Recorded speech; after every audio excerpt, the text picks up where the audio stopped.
মিথ্যা যেটা সেটা পরাজিত হবে এবং হচ্ছে। ৭২ সংবিধান অনুযায়ী যে আমাদের কর্ম করার অধিকার, এই অধিকার থেকে উনি আমাকে বঞ্চিত করতে চায়। সুতরাং ওই ৭২ সংবিধান উনি লঙ্ঘন করেছে কথার মধ্য দিয়ে। ৫ আগস্টের আগেও কিন্তু আমি সাংবাদিকতা করেছি এবং আমি ৫ আগস্টের পরও সাংবাদিকতা করেছি এবং আমি পড়াশুনো করেছি সাংবাদিকতা বিভাগে। আমার সাংবাদিকতা কেরিয়ার মোটামুটি ভালোই, ৮-১০ বছর ধরে আমি মাঠে সাংবাদিকতা করি।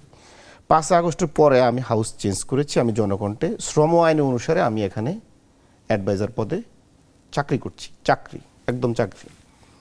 এখন ওই প্রতিষ্ঠানে আরও ৩০০ মানুষ চাকরি করে।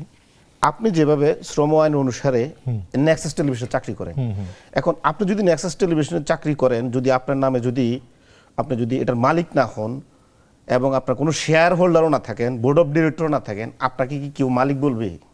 না, তা তো বলবে না। তাহলে আপনি কি চাকরি করে কি এটা দখল করে ফেলছেন? আর দখল কি আপনি মুখে বললে হয়? আপনি তো কাগজ কলমে কি কারো থেকে সই নিয়ে নিয়েছেন। তো আমি তারেক ভাইরে বলবো, তারেক ভাই না, পুরো আওয়ামী লীগের পুরো প্রোপাগান্ডা সেলকে বলবো, দক্ষিণ এশিয়া যত বড় আওয়ামী লীগের প্রোপাগান্ডা লোকরা আছে বা দক্ষিণ এশিয়া যত বড় প্রোপাগান্ডার লোকরা আছে, তাদেরকে চ্যালেঞ্জ করে বলবো, তারা প্রমাণ করুক আমি জনকণ্ঠের 1% শেয়ার দখল করে নিয়েছি, জনকণ্ঠের আমি মালিকানা নিয়েছি, বা জনকণ্ঠে আমার বেতন ছাড়া আমি 1 পয়সা বেশি নিয়েছি।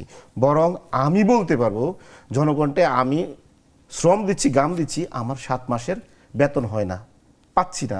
আমার অনেক সহকর্মীরা আজকে 9 মাস, কারো 12 মাস স্যালারি পাচ্ছে না। যখন তারা আন্দোলন একটু স্যালারির জন্য আন্দোলন করে, তখন এই আওয়ামী লীগের প্রোপাগান্ডা যে মেশিনগুলো আছে তারা বলে দিই জনগণ দখল। এখন তো বন্ধ হয়ে গেছে। এখন দেখেন, আমি যদি এটা দখল করতাম, এটা বন্ধ আমি করব। আর আমি যদি দখল করি, এটা কি কারোভাবে সাধ্য আছে এটা গোপন করতে? আপনি তো ডিএফপিতে চাই এটা মালিকানা লিখে নিয়ে আসতে হবে, বা আপনি এখানে শেয়ার মার্কেটে আপনার যে অবস্থান আছে বা আপনার যে আইন আদালত আছে, এগুলো তো স্পষ্ট। আপনি কি এখন কি এই ডিজিটাল যুগে কেউ কি মালিকানা দখল করে নিলে এটা কি লুকানোর সুযোগ আছে?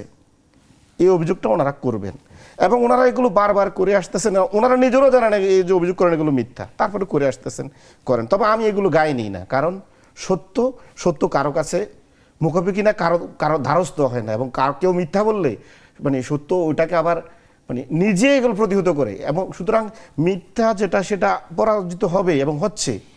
তো উনি যে কথা বললেন, আমি মনে করি এগুলো হচ্ছে ওনার অভিযোগ করার জন্য অভিযোগ। উনি বাংলাদেশের প্রচলিত আইন অনুযায়ী কোথাও উনি এটা প্রমাণ করতে পারবেন না, বরং উনি শ্রম আইনটাকে লঙ্ঘন করেছেন। এবং উনি যে ওই যে ৭২-এর যে সংবিধান, ওনারা তো খুব সংবিধান প্রেমী, ৭২ সংবিধান অনুযায়ী যে আমাদের কর্ম করার অধিকার, এই অধিকার থেকে উনি আমাকে বঞ্চিত করতে চায়। সুতরাং ওই ৭২ সংবিধান উনি লঙ্ঘন করেছে কথার মধ্য দিয়ে, এবং ৭২ সংবিধানকে উনি অবমাননা করেছে।